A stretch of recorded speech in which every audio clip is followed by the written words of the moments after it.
Financial independence and early retirement isn't as great as you think it is. You need to work on improving your life satisfaction today. Work on trying to build a happier life today. Don't wait years into the future once you achieve financial independence and think that you're magically going to be happy all of a sudden, or your life is magically going to be fulfilled.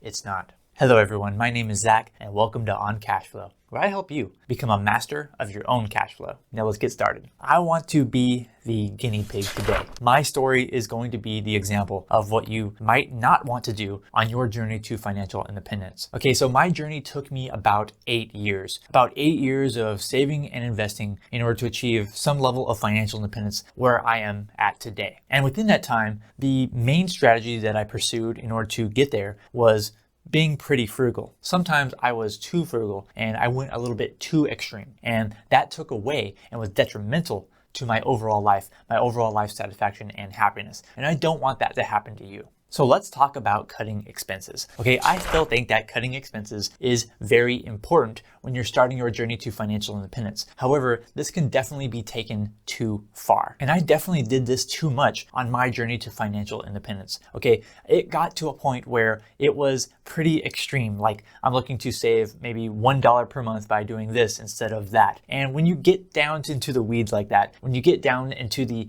minutia of cutting expenses, then you know you've gone too far. Because looking back at it, in my early 20s when I was on the path to financial independence, I probably sacrificed a lot of life experiences by choosing to be too frugal and not taking advantage of my youth and time that I had back then to spend maybe a little bit of extra money in order to have those experiences. And now I can never do that again, right? And that's no matter what age you are. You can never get back that time. And so you need to realize this when you are cutting your expenses. You need to do it in a smart way. You need to do it in a way that is going to basically give you the most benefit with the least drawback. Because when it comes to cutting your expenses, there is a large diminishing return once you get past a certain point. And you need to realize where that diminishing return is going to be too much for you to continue to cut your own expenses. Now, really quick, I want to interject into the main part of the video and just say that I've been financially independent for about 3 years now. And in that time, in that short 3-year time period, I have learned a lot about myself and about financial independence and the whole community and mindset in general. So I think that I have a lot to share with you, if you're on that path to financial independence. But we'll talk more about that at the end of this video. For now, I want to go back to another category where you actually could be sacrificing too much for financial independence. And it's the opposite of cutting expenses. That is increasing your income. Yes, it's very important for you to increase your income if you want to achieve financial independence. And that's because you need a sufficient income in order to create that gap between your income and expenses so that you can invest the difference. However, I also think that this can be taken too far. And the way it can be taken too far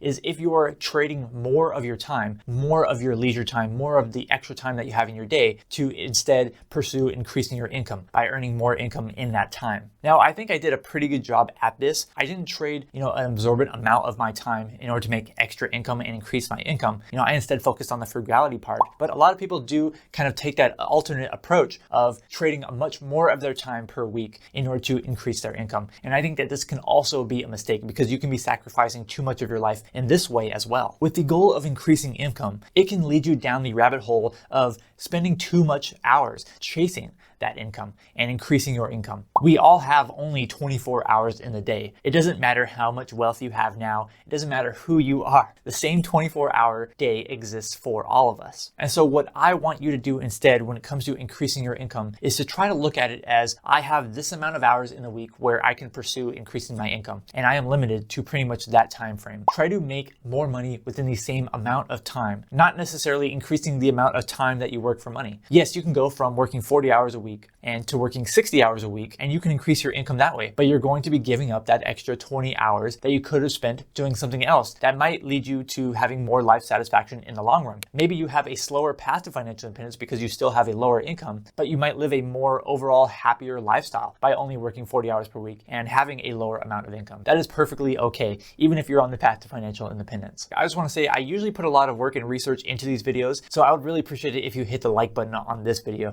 This particular video is a little more from the heart here, but it still does take me a lot of time of editing and outlining and producing this video. So I would really appreciate it if you just took a quick second and hit the like button on this video. Next, let's talk about one of the most important things that you can do in your life, and that is balance. You need to have balance within your life, within many different things, right? But more specifically when it comes to balancing today and balancing the future. When we're talking about achieving financial independence, we usually traditionally think of sacrificing today so that you can have more in the future. But instead, we need to try to switch that mindset into balancing, having enjoyment today and doing things today, and also taking care of yourself in the future. I think one of the best ways that I have learned in order to make this happen is to try to look at achieving financial independence through an 80-20 formula. What 20% of my actions are going to lead to 80% of the results? What's going to get you 80% of the way there? So if you were to optimize everything, what can you instead do where you only have to take 20% of those actions and still get yourself 80% of the way there in the same amount of time? Here's the FIRE formula that we all know. We have our income minus our expenses equals our savings rate. Whatever we don't spend, that is what we are going to save, put towards achieving financial independence. Let's look at all of these through the 80-20 analysis. When it comes to our income, how can we generate the most amount of income in the same amount of time? That usually involves switching jobs or switching careers or switching how you make your income. How can we make the most income in the same amount of time, or possibly with less effort or with more improved working conditions or something like that? And then it comes to our expenses. What 20% of actions can we take that are going to result in the most amount of reduced expenses? Or what kind of actions that we can take that are not going to pretty much affect our life at all? Like, there are many fixed expenses that we have. For example, whether we pay $100 a month for insurance or $50 a month for insurance, if it's the same amount of insurance, we're going to get the same amount of benefit from it. And then when it comes to the other side of the formula, the savings rate, what kind of investment is going to lead me to probably the highest likelihood of achieving a good result with the lowest amount of downside? And for me, my personal preference would be to invest primarily in index funds. I think that primarily fits into, a really good investment. It's going to have a high payoff, but it's also going to have a pretty low downfall. It has very low expenses. It's very flexible. It's very easy to buy and sell, all that kind of stuff. So when it comes to that FI formula, what is going to get me 80% of the results, where I can then take that extra time that I am not spending on optimizing everything and instead put that time towards living a more fulfilling and happier life today. And now what I want to do is I want to quickly share with you some of my biggest regrets when it comes to me sacrificing too much in order to achieve financial independence and get to where I am today. Now, the first one that I want to talk about is when I was in the military. I was stationed in Japan for almost 4 years. And during my time in Japan, I definitely did a lot of exploring. I did a lot of traveling around the country and things like that. And I had a really great time.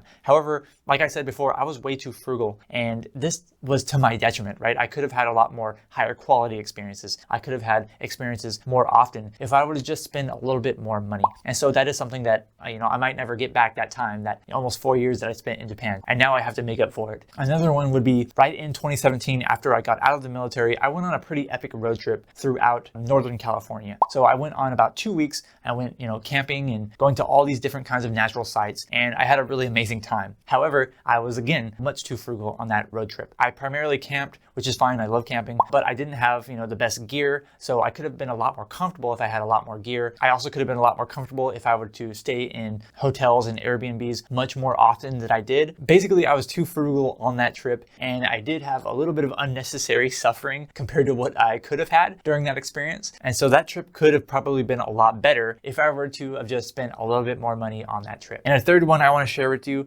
was once I got out of the military and I went into college using my GI Bill, that did take up a lot of time, but in addition to that, I also got a part-time job working at a bank. When I wasn't in school, I was working at the bank. And so I had very little time to myself, very little time for leisure during those years when I was working at the bank. Now, thankfully, I came to realize that I didn't really need to make that extra money by working at the bank. So I switched to a much more flexible job in my local school district. I was able to take jobs and choose when I worked rather than having a very fixed schedule. After I realized that, I did have a lot more leisure time. I did have a lot more opportunities to have more experiences during that time when I was getting paid to go to college. And so that was one decision where I didn't need to make, that extra money. I could instead make a little bit less money, but also have a lot more extra free time. And so I'm glad I did make that switch. And now, after sharing some of those regrets that I've had in my life, this leads me to the big question. I want to know from you in the comments below. Have you ever found yourself taking things too far when it comes to building wealth, when it comes to achieving financial independence? Have you spent too much time trying to increase your income?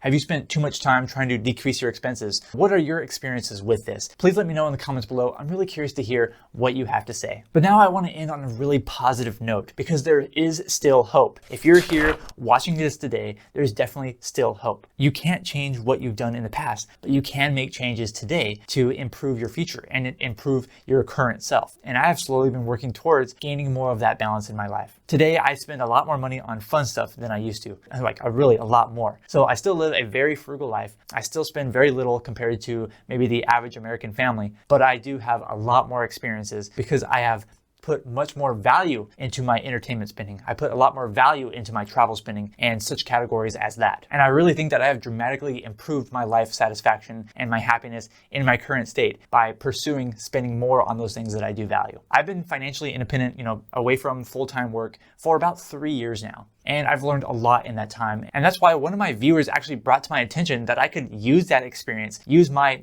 life experience of achieving financial independence and now being financially independent at a young age to help others. And so I have decided to offer some consulting if you're interested. I could help you out with many different things, such as how you could cut your expenses, how you could increase your income, how you could improve your life satisfaction today, what it's like being financially independent, what you can expect, or what you could do in your life in order to get yourself to financial independence and have a really great early retirement lifestyle. Pretty much almost anything you have. So if you have any kind of in-depth questions that you want to bring up to me, please go ahead and check out oncashflow.com/consult. And on there, I built a page where you can see everything on how the consulting is going to work. So if you're interested, please go ahead and check that out. I'm going to put a link in the description below and a link in the pinned comment below as well. I really think that I could use my knowledge and experience to help you out. Thank you so much for watching this video. I'm Zach from oncashflow.com, and I hope to see you next time. That you could have spent all that other extra time. Some of my biggest regrets. Never get that back that time. I'll never able to. And so, what am I getting here?